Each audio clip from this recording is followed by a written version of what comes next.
Bienvenue dans cette nouvelle édition d'Euronews Soir. 16 minutes pour faire ensemble le tour de l'information européenne et internationale. Voici les titres de ce vendredi 4 janvier. À la une, les Gilets jaunes en France. Ils appellent demain à une 8e journée de mobilisation. Le porte-parole du gouvernement qualifie d'agitateur ceux qui restent mobilisés, mais une majorité de Français soutient encore le mouvement. En Allemagne, après un piratage massif, des dizaines de milliers de données personnelles ont été divulguées sur Twitter. Des centaines de politiciens et de journalistes ont été pris pour cible. Aucun parti politique n'a été épargné, à l'exception notable de l'AfD, le parti d'extrême droite. Aux États-Unis, la construction du mur anti-migrants à la frontière mexicaine paralyse toujours une partie de l'administration américaine. Le bras de fer entre Donald Trump et les démocrates ne fait que commencer. Les démocrates qui s'opposent au financement du mur sont désormais majoritaires à la Chambre. Et pour refermer cette édition, la saison de la sculpture sur glace a commencé. Harbin, en Chine, organise même un concours international tout en accueillant le plus grand rassemblement de bonhommes de neige au monde. Je vous le disais en ouverture des titres, les Gilets jaunes en France ont appelé à une 8e journée de manifestation, une nouvelle mobilisation test après une assez faible participation la semaine dernière. Maxime Bios-Duplan. Gilets jaunes, acte 8. Le mouvement français de protestation sociale attaque 2019 avec un nouveau samedi de mobilisation. À Paris, un défilé doit aller de l'Hôtel de Ville à l'Assemblée nationale. Selon 2 sondages, 55% des Français soutiennent toujours le mouvement et 3 Français sur 4 seraient en désaccord avec Emmanuel Macron. Il s'est grillé tout seul. Par son silence déjà et puis par ses réponses. Il s'est grillé tout seul. Il est fini, pour les européennes, il peut prendre sa valise. Côté gouvernement, après l'annonce et le lancement de mesures destinées à apaiser le mouvement et faire cesser les manifestations et les violences, les mots sont devenus très durs. Le mouvement dit des Gilets jaunes, pour ceux qui restent encore mobilisés, est devenu le fait d'agitateurs qui veulent l'insurrection et au fond renverser le gouvernement. De quoi annoncer que place nette devrait désormais être faite, comme à Nice où des gilets jaunes ont été délogés d'un hôpital désaffecté où ils hébergeaient depuis le 23 décembre quelques familles de migrants. L'opération de police s'est déroulée dans le calme. Oui, mais rien ne nous empêche de rentrer. Elle nous a dit que les fichiers... Vous êtes armés jusqu'au dos, hein?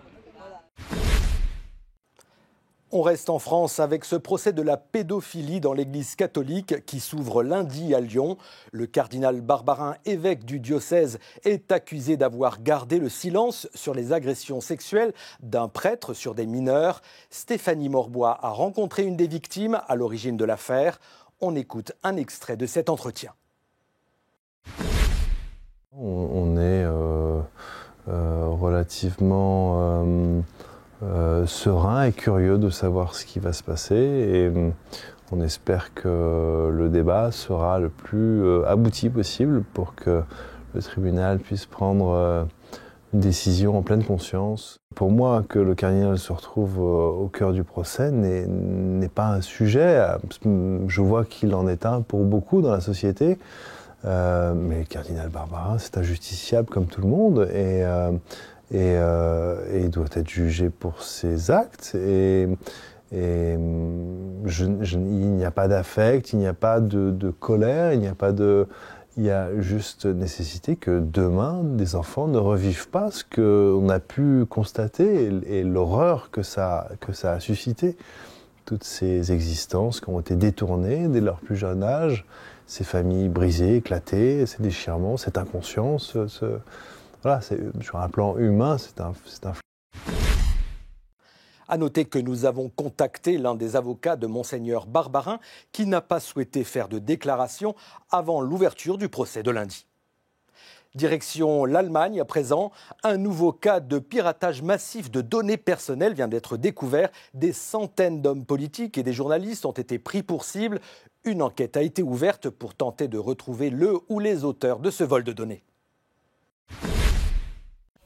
L'Allemagne est en émoi devant l'ampleur de la fuite de données privées divulguées sur Internet. Aucune donnée hypersensible n'a été repérée, mais à l'exception du parti anti-migrant AfD, tous les partis politiques sont touchés, ainsi que plusieurs personnalités du monde des médias. Arne Schönbohm est le président de l'Office fédéral de la sécurité informatique. Un nombre élevé d'attaques, plusieurs dizaines, ont réussi. Ces attaques ont pu pénétrer des comptes et récupérer des données, comme par exemple la copie d'une carte d'identité. D'autres données ont pu être récupérées, telles que des prénoms, des noms de famille et des numéros de téléphone portable. Selon les autorités allemandes, environ 1 millier de personnes sont concernées. 2 adresses e-mail semi-publiques de la chancelière Angela Merkel ont ainsi été dévoilées parmi des centaines de numéros de téléphone, de listes de contacts et de correspondances privées. Il est certain que l'on réfléchira mieux à séparer la communication officielle de la communication privée. C'est là un des points essentiels. Après tout, il s'agit aussi de sessions de chat privées, de conversations familiales d'un collègue député et d'un journaliste qui ont été publiées. Il s'agira de mieux séparer la communication officielle de la communication privée. L'origine de la fuite est inconnue, mais un piratage multiforme semble le plus probable. La ministre de la Justice, Katharina Barley, dénonce une attaque grave initiée par des personnes qui veulent saboter la confiance en la démocratie et ses institutions. En Italie, les maires de plusieurs grandes villes s'unissent pour refuser d'appliquer le décret anti-migrants du ministre de l'Intérieur, Matteo Salvini. À l'origine de cette fronde, le maire de Palerme en Sicile. C'est le début d'une fronde inédite en Italie. Plusieurs maires de grandes villes refusent d'appliquer le décret-loi anti-immigration de Matteo Salvini. Une révolte institutionnelle initiée par le maire de Palerme, la capitale sicilienne. Le gouvernement a instauré un cadre qui nourrit la haine de la différence. Le décret 132 de 2018 est un exemple de loi inhumaine et criminelle.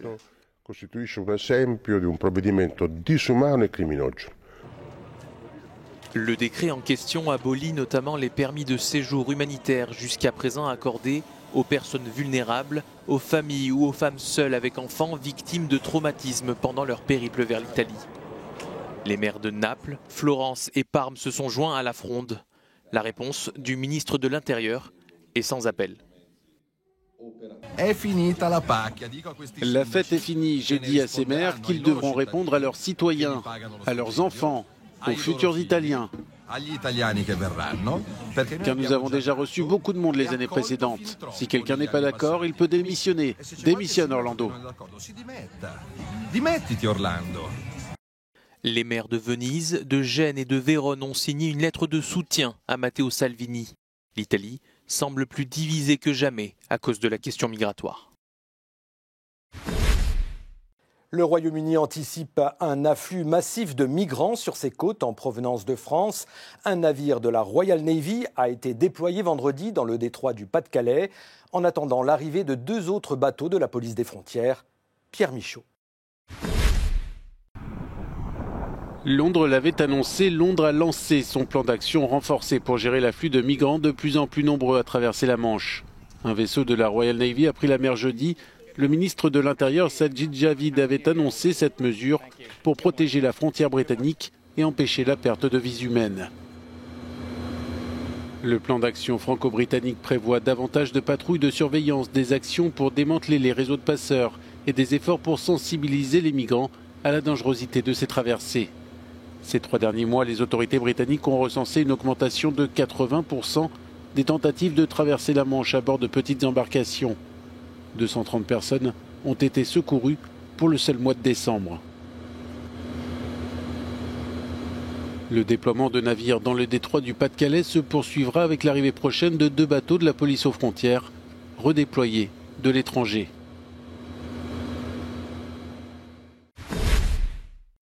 C'est aussi la question migratoire qui paralyse les États-Unis depuis 13 jours maintenant.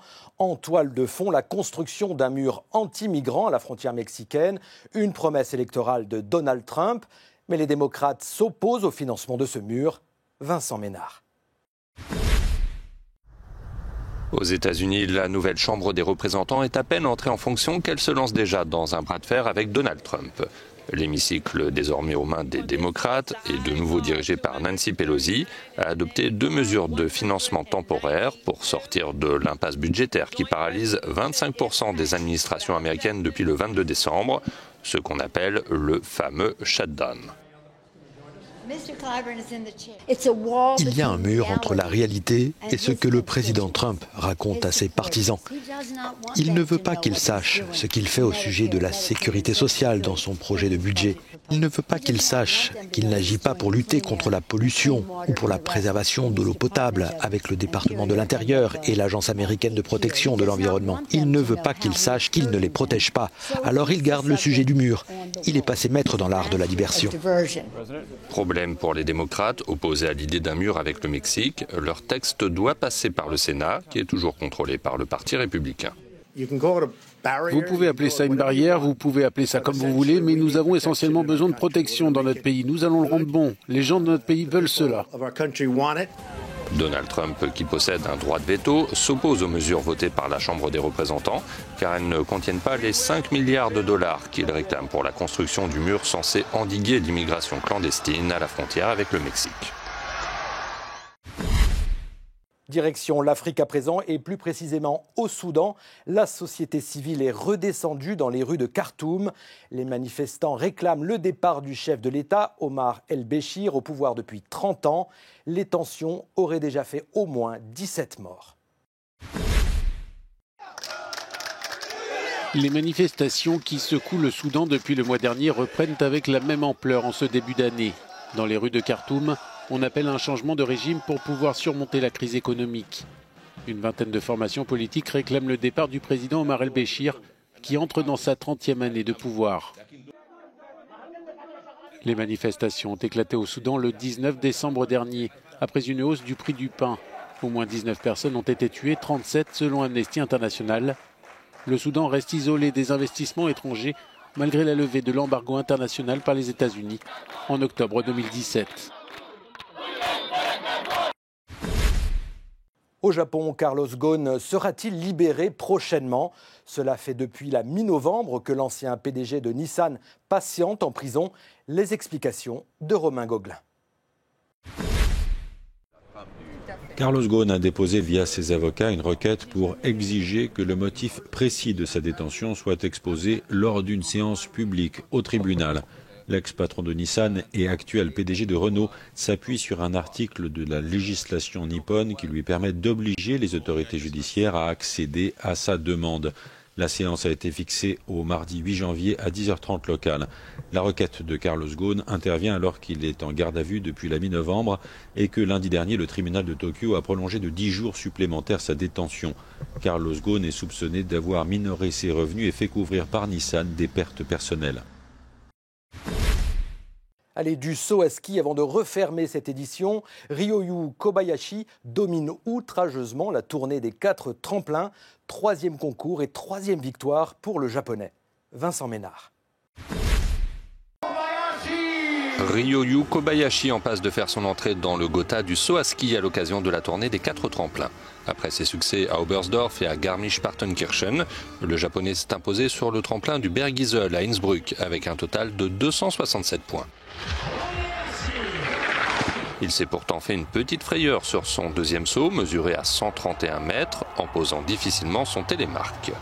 Ryoyu Kobayashi pourrait devenir le 2e japonais à remporter la tournée après Kazuyoshi Fukanaki et le 3e sauteur à y signer le Grand Chelem en 66 éditions après Sven Hannawald et Camille Storr.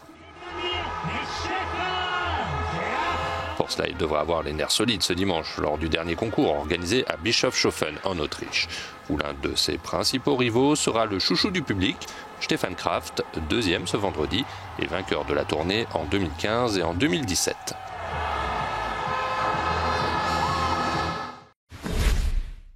Des températures polaires, de la glace à profusion et surtout beaucoup de talent.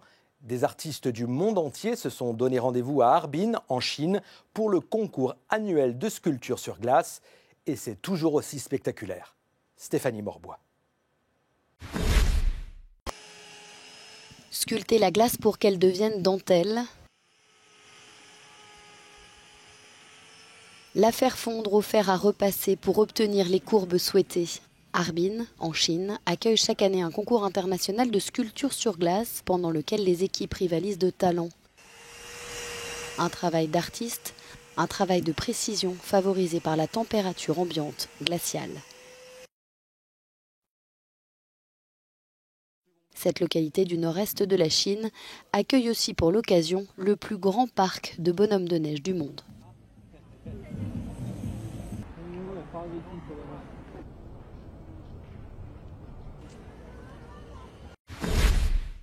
Voilà, merci à vous d'avoir suivi cette édition.